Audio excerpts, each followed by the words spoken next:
What's good, everybody? It's the one and only Punch Night Game. Come back again, and I wanted to do a video on Street Fighter 6. So to my new subscribers, much other y'all. 20 subscribers, you already know we got fucked on real quick, and I am an early adopter of Street Fighter 6 when it came out. So I would say about like a few days after or whatever, whenever I had the money to do so. I did play it quite a bit, and I was very disappointed that Sagat wasn't in the game until fucking 2 years later.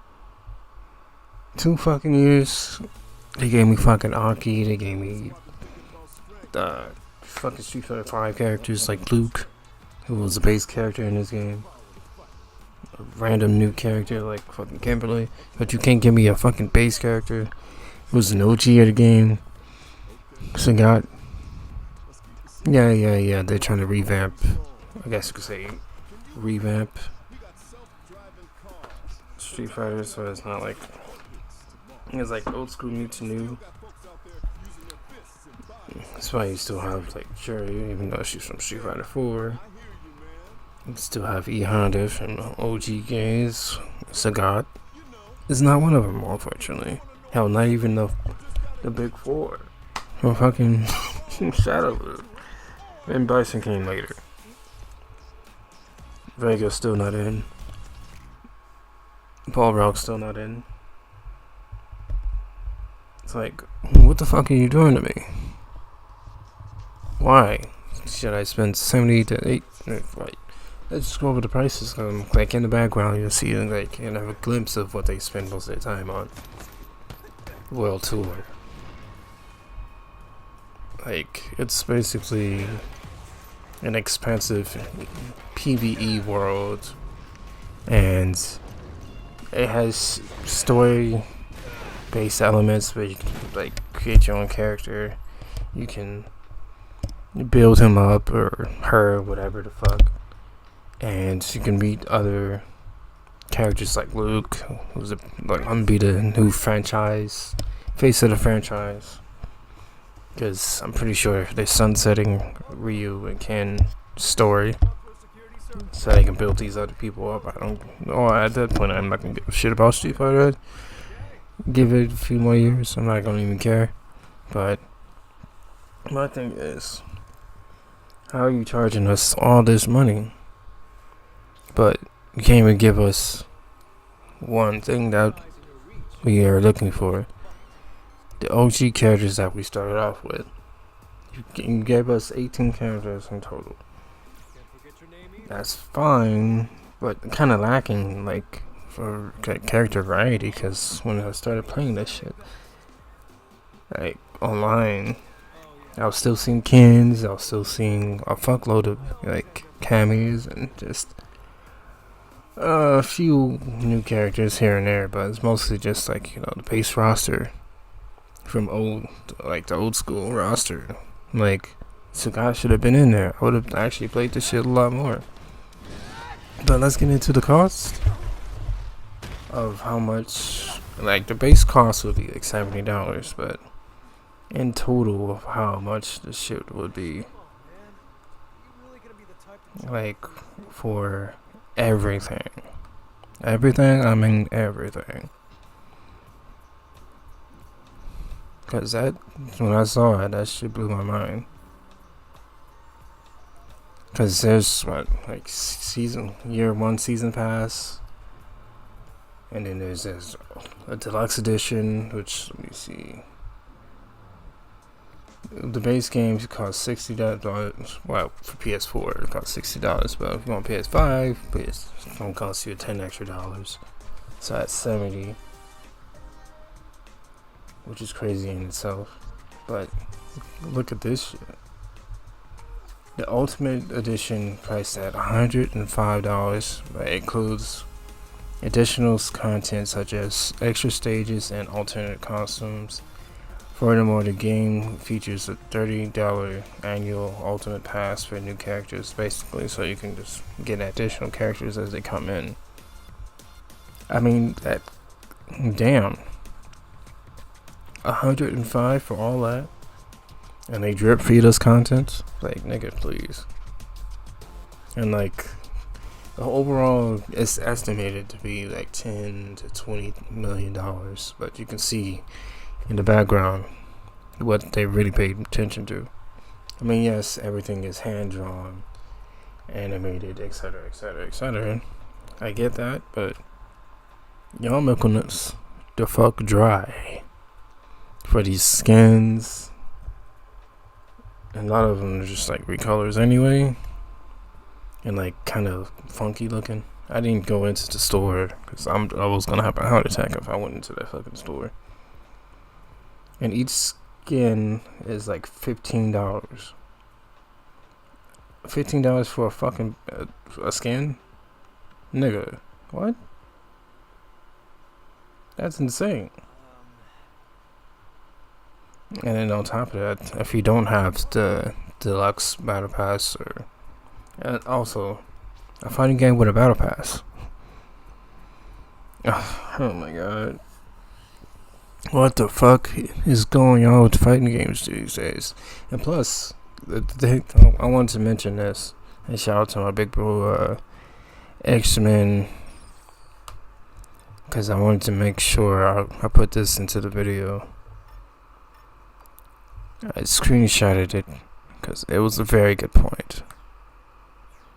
He said, yeah, the big problem is I really miss how you can unlock characters through actually playing the damn game. I recently played Marvel Cosmic Invaders. It's a beat 'em up and the characters are unlockable. Yes, I 100% agree. And to bring in more point of that, it's like, why the fuck are we paying buku dollars for shit we should be unlocking in game? Like, where is the in-game tokens where you can just unlock characters by playing the game over a period of time instead of just coughing up money? Like, that shit used to happen back in the day. Like older Street Fighter games, you just play the story mode, and over time you get to unlock new characters. You can unlock new skins. And DOA, you can do that. And it was like Mortal Kombat back in the day, you could do that. Nowadays, everything is money, money, money. If you got the money, then, well, go fuck yourself. And they slick on here because you can rent a character for an hour just to test them out. I'm like, an hour, nigga? Y'all trying to pimp us, for real. Because that's crazy as fuck. You can rent a character for an hour? Nigga. And plus, the annoying thing is, it costs $10 to buy get the little fighting points or whatever the fuck it's called. And it only gives you it costs $250 fighting points or tokens or whatever the fuck they're called to get a character. And then you gotta spend $10 in order to do that, have enough, and then you won't have enough to buy another character when you do, because I only got 50 right now, because I had bought Ed back in the day when I was somewhat caring the fuck about the game. And then I thought I was gonna like him, because since I don't got Sagat, I'm like, I just gotta find an alternate character to play with. But no, I didn't really care for him all that much. And I started base off with Jamie, but since he's like the only Drunken Fest character that I can play as, which is fucking sad, in fighting games today, so I just stuck with him for a while, even though he was zesty, but it is what it is. And it's just, I don't know, fighting games today for me just feel, I mean, they look impressive, they look good on the outside, but the repetitiveness sinks in real quick. Like, drive impact, drive rush, drive impact, drive rush. Gets sent to the corner with a drive impact and then throw looped to death.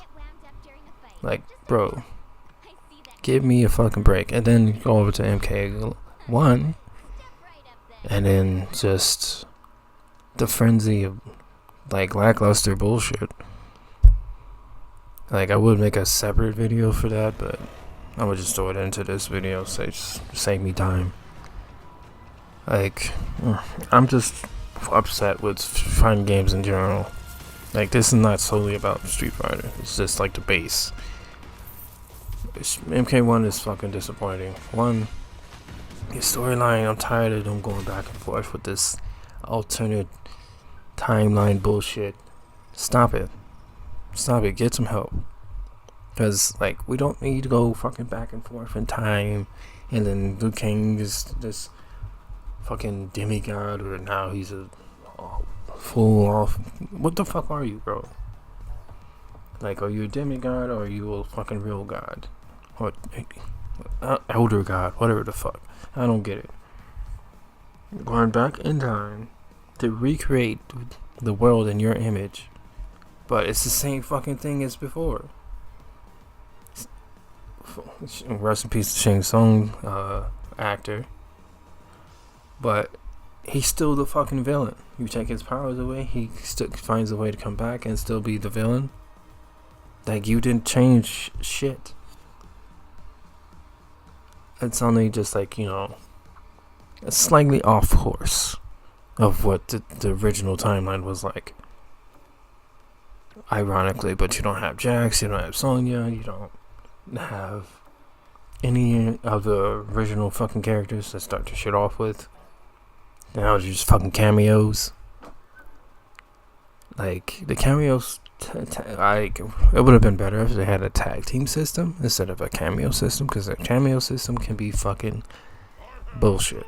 It can be easily taken advantage of. So you see 350 for each character. I said 250, my bad. But it's bullshit. Going back onto the MK1 thing, I'm just tired of the alternate timeline nonsense and it not really leading to much of anything. Like, I liked the Havoc DLC, but it's just like garbage.